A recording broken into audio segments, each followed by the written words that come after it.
Mahamanda exclame, oh my, this is a serious matter. Forgive me, princesse. I am your humble servant.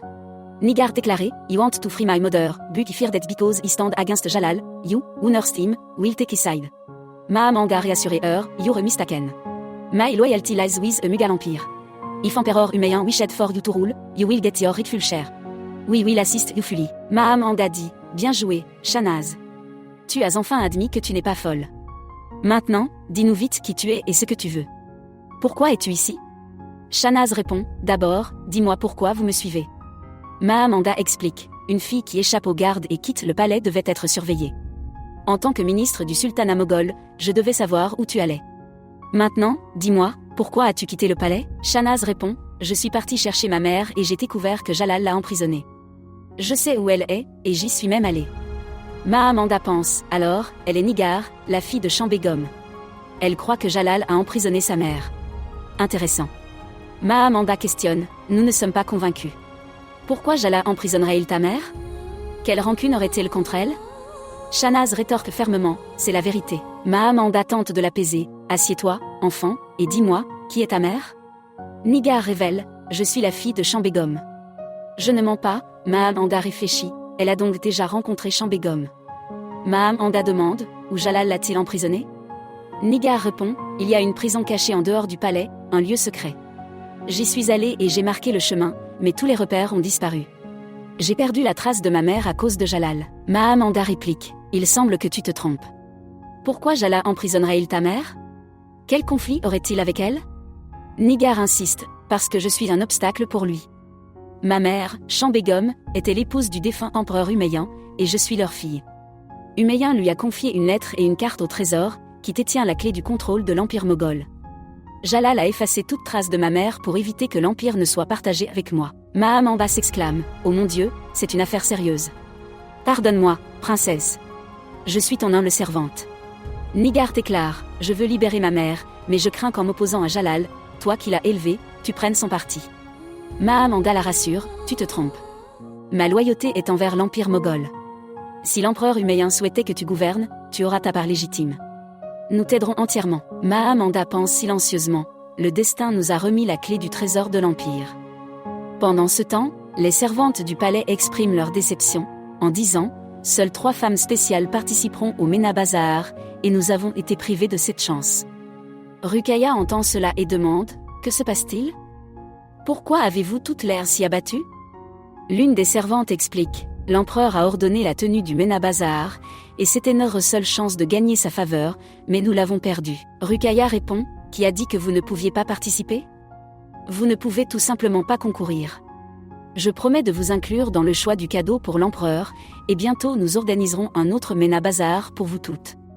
Ailleurs, Joda exprime son inquiétude, l'empereur veut que je me prépare pour le Mena Bazar, mais je ne sais pas quoi lui offrir. Shahnaz, en passant, demande, allons-nous au marché? Zakira explique, non, le Mena Bazar aura lieu ici, au palais. Joda dit, non, cette fois, ce ne sera pas pareil. Cette fois, l'empereur le veut exclusivement pour ses 3 épouses. Les servantes l'attendent avec impatience, et quand elles le découvriront, elles seront dévastées.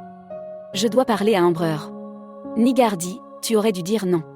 Joda explique, je ne pouvais pas, Salima et Ruqayya étaient là, et refuser aurait blessé tout le monde. Plus tard, Joda va voir l'empereur. Un serviteur l'informe, Joda Begum est arrivé, selon votre ordre de ne pas l'arrêter. L'empereur remarque, tu es venu me saluer à cette heure? J'étais en plein sommeil profond. Joda s'excuse, je suis désolé, je suis venu avec permission. L'empereur demande, a-t-il quelque chose d'important? Joda répond, non, pas vraiment. L'empereur, avec un sourire, rétorque, alors il semble que tu n'as plus besoin d'excuses pour me rendre visite. Joda réplique, tu es mon mari. Je n'ai pas besoin d'excuses pour te voir. L'empereur continue, alors pourquoi n'as-tu pas passé de temps avec moi récemment? N'apprécies-tu plus ma compagnie? Joda le rassure, j'adore être avec toi, mais tu es l'empereur. Tu as de nombreuses obligations, la politique, le gouvernement, la famille, le harem. L'empereur, frustré, se couche, et parmi tout cela, je n'ai pas de temps pour la personne avec qui je veux passer ma vie. Joda objecte, mais ce ne serait pas juste pour les autres épouses. Elles aussi attendent le bazar avec impatience, préparent des cadeaux pour toi et attendent de passer du temps avec toi. L'empereur dit, c'est pourquoi j'ai organisé le bazar, pour qu'elles ne se sentent pas négligées. Joda répond, n'ai-je pas promis de remplir tous mes devoirs? Mais n'ai-je pas aussi le droit de chercher mon propre bonheur? L'empereur répond, oui, tu as ce droit. Il ajoute, alors reste avec moi ce soir. Joda refuse en disant, je dois me préparer pour le bazar, puis elle s'en va. Ailleurs, une reine dit à son serviteur, j'en ai assez de ce gouvernement de Kaboul. Maintenant, je veux régner sur l'Hindoustan. Pour cela, j'ai besoin du contrôle d'Agra et de la chute de Jalal. Le serviteur répond, qu'est-ce qui t'en empêche, ma reine? Elle réplique, Ghani Khan, le fils de Munim Khan, le représentant de Jalal. Le serviteur l'assure, laisse Ghani Khan à moi. Toi, tu devrais te concentrer sur l'organisation d'une armée solide contre Jalal. La reine demande, qui se tiendra avec nous contre Jalal? Le serviteur répond, Eder Kazim Kobur. Il a 40 000 guerriers redoutables. La reine demande, mais comment pouvons-nous faire confiance à quelqu'un qui est prêt à trahir Jalal? Sera-t-il loyal envers nous? Le serviteur explique, un mariage garantira la loyauté de Eder Kazim et de son armée à notre cause. Plus tard, Ruqayya dit aux servantes, j'ai pensé à quelque chose d'unique pour offrir à l'empereur, et j'aurai besoin de votre aide pour le préparer. Une épée est apportée, et les servantes demandent, quel genre de cadeau est-ce? Ruqayya sourit, attendez et voyez.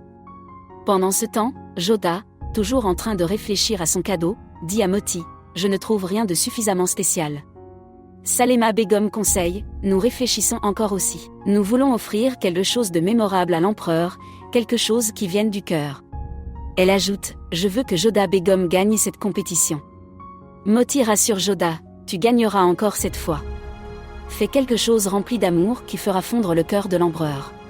Joda répond, ce n'est pas le moment de plaisanter. Elle continue, l'empereur ne se soucie pas du cadeau en lui-même mais de l'intention derrière.